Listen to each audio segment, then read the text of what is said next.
From Lick Your Gender, Stone Darth and Badmash Petz, we want to wish everybody a very happy Trans Empowerment Week. We hope you San Francisco residents are taking advantage of the workshops and classes being offered at the LGBT Center throughout the whole week.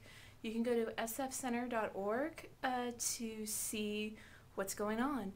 Now, our next clip is the poem that Lex recited at the transgender community rally that I went to last Friday.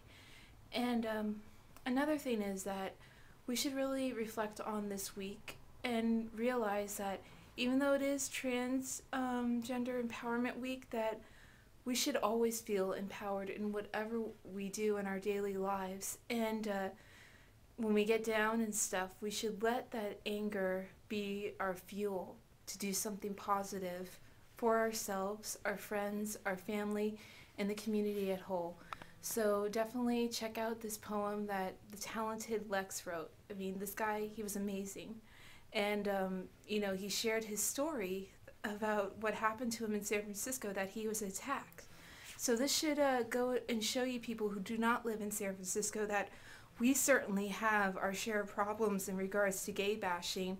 I know that San Francisco is looked on as, you know, a sanctuary for the people of the trans community and the queer community, but, you know, in reality, we really do have our share of problems. Enjoy the clip. Months ago, I was actually attacked here in San Francisco, and so for me, this is a big healing. To come here and to see that I'm not alone, and to understand that for whatever reason that I got chose to walk the world in this body, that it was a blessing. And that I'm here to teach a lot of people a lot of things about ways to be different in the world. And so I just want to say and just hold up for my brothers and sisters out there who are having a hard time, that you're a blessing and that you deserve to be celebrated. And that I'm here to celebrate me, and I'm here to celebrate all of you as survivors. Because on the daily, we're survivors. I'm a survivor today. And so that's what this poem is about. Right on. Woo! Yeah!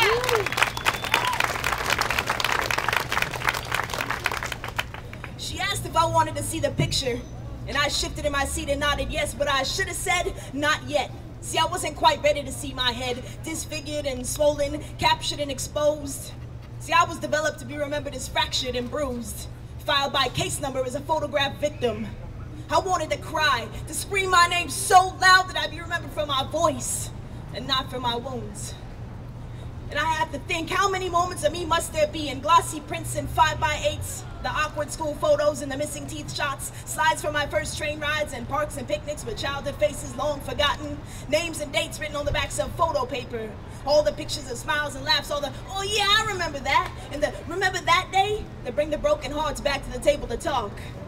See, I want to be remembered as a legacy, photographed as a lineage of laughter. I want to be remembered for my stories, not for my wounds. So mama, don't picture me broken and swollen. Picture me captured before puberty, photographed and exposed as innocent. Don't picture me swollen and broken. See me like the memory of 3, the missing teeth and spit bubbles, the harmony of goo-goos and gagas, slurred syllables and love sounds, broken down by sleepy frowns, my bumpy pillow and goodnight kisses. Mama, don't picture me bruised and swollen. See me captured before the recognition of a hard walk line, the separation of normality and authenticity. I can feel your voice crack like the sounds of a fracture, and now I know we match, my fractured skull and your broken heart. Mama, don't picture me swollen. Expose me as captivating before swollen was little more than a learning curve. Remember small hands on scraped knees and orange slices between teeth? Picture me as graduation caps, as first hubcaps, and the grinding of my first transmission, that admission letter and that fish that lived in your picture. You can picture me captured in photographs like that. But don't picture me swollen and broken as pieces of helpless, because I came out with all my pieces, and somehow you standing here now, rain falling from your eyes like the culmination of 1,000 nighttime thunderstorms, knowing that you laid awake praying for me to be safe, and knowing that you held the receiver to your ear and turned every word that you could hear into the sound of me swollen and broken is the only way I know how to comprehend hate crime. See, hate crime was seeing you cry, was watching the way that your fear gently touched my swollen face. Hate crime was listening to you worry, was hearing the way my pain made you hate. It was more than learning to see through blurry eyes. It was more than learning to sleep with a fractured skull. It was more than being awake 22 hours a day, daydreaming about night dreaming and falling asleep to the fear of nightmaring, waking up sweating and shaking, begging to never have to dream again. Hate crime was an abandoned appetite. It was sweaty sheets, raw and sensitive teeth. It was heartburn and flinching. Hate crime was sadness, aching muscles and swollen stretched skin. See, hate crime was insecurity and frustration. It was yelling when whispers were needed. It was crying where smiling was wanted. Hate crime wasn't just violence. It was the culmination of years of fear and a head-on collision with ignorance. See, my body was the object. My soul was the wounded and violated, but I was more than bruised blue and violet. See, I was given a new set of opportunities. When my vision shifted beyond the blurry, it was made clear for a time such as this. To rename and retake the concept of justice, remake histories of violent retribution into an opportunity for community contribution. 2 lives were rebirthed, and revelation was renamed. See, hate crime becomes blessing, and 2 victims are healed. My blessing is the reclamation of healing. Mama, don't picture me swollen and broken. Picture me as the captivating image of survivor, as what even aggressor has to stop and admire, what victim can aspire to while in transition to survivor. Don't picture me swollen and broken. Imagine me healed and empowered, because today hate crime looks like possibility. There's a revival taking place. The reclamation of that bottle on my face is the exact place where I rename trauma and hate as revelation and revival, where victim becomes celebrated survival. Mama, you can picture me healed.